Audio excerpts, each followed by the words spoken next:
Class 11th के प्यारे विद्यार्थी ध्यान दें। आज की इस वीडियो में आपका त्रैमासिक जो पेपर हिंदी का होने वाला है क्लियर, जिस प्रकार मैं आपकी लगातार यहाँ पर क्लास 11th का पेपर प्रोवाइड करा रहा हूँ। वास्तव में यदि आपको अच्छे अंक चाहिए तो ये जो पेपर मैं बता रहा हूँ ये पेपर आप वास्तव में करके जाइए, जो कि आपको 19 सितंबर के दिन बहुत मदद देगा, है ना।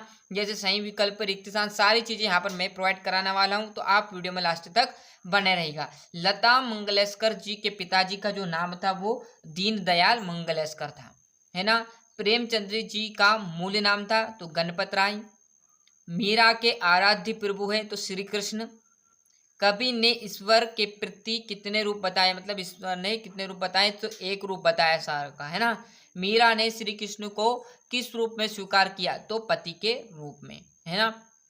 जो मीराबाई थी वो श्री कृष्ण को अपने पति मानती थी, है ना। महाकाव्य में सर्गों की संख्या होती है तो 8 या 8 से अधिक।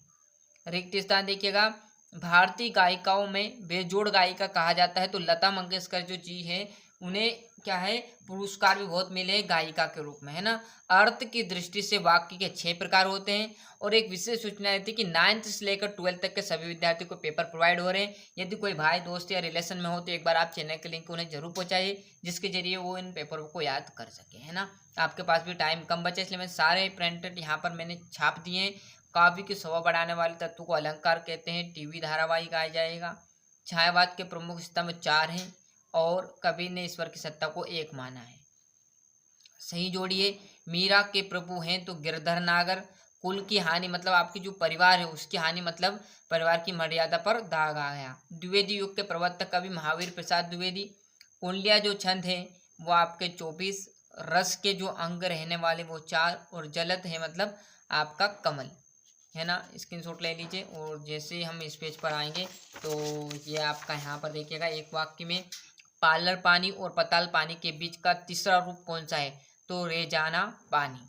छंद के कितने प्रकार होते हैं, छंद के 2 प्रकार होते हैं, वार्णिक और मात्रिक, है ना। रस के अंग 4 हैं। जन संचार के कोई 3 माध्यम आपको लिखना है, तो एक तो आकाशवाणी, दूरदर्शन, फिल्में और समाचार पत्र।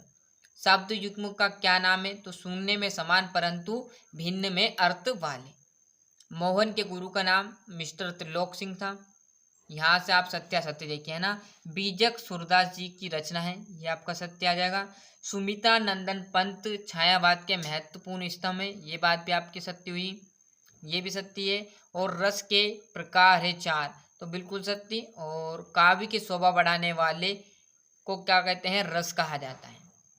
यहाँ से आपके 2-2 नंबर के रहेंगे। जैसे मीरा कृष्ण की उपासना किस रूप में करती थी, सूर्य उदय वर्ण के लिए किस तरह के बिंबों का उपयोग हुआ, है ना। जो आपके क्वेश्चन है वो तो आप कर लीजिएगा। बाकी जो व्याकरण से रिलेटिव क्वेश्चन है वो आपको क्लास 10th प्लेलिस्ट आपकी 2023-24-25 के नाम से डाला हुआ है। सारे यहाँ पर व्याकरण के क्वेश्चन मिल जाएंगे क्लास 10th के ना। 9th 10th 11th और 12th के सभी मैंने व्याकरण के क्वेश्चन उसी में रखे हैं 10th क्लास की प्लेलिस्ट में, है ना।